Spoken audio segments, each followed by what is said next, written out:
هذه البحرية الإسرائيلية. أنتم تقتربون من منطقة محظورة. إذا أردتم أن توصلوا مساعدات إلى غزة يمكنكم أن تمروا بالقنوات القائمة. غيروا مساركم نحو الميناء من أجل تفتيش المساعدات العالمي.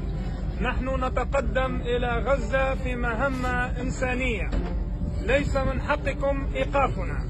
نحن نحمل حليب أطفال وأدوية في مهمة إنسانية إلى غزة تهدف إلى كسر الحصار الغير القانوني على غزة وإدخال المساعدات، وهي قرارات مدعومة من كل شعوب العالم ومدعومة من الأمم المتحدة.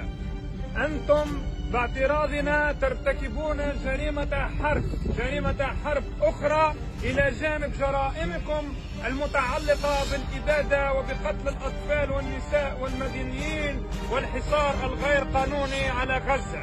لذلك نطلب منكم إخلاء البحر وإفساح المجال لسفننا التي لديها الحق في الحماية الدولية لكي تصل وتسلم المساعدات إلى غزة. عاشت فلسطين حرة. انتهى البث.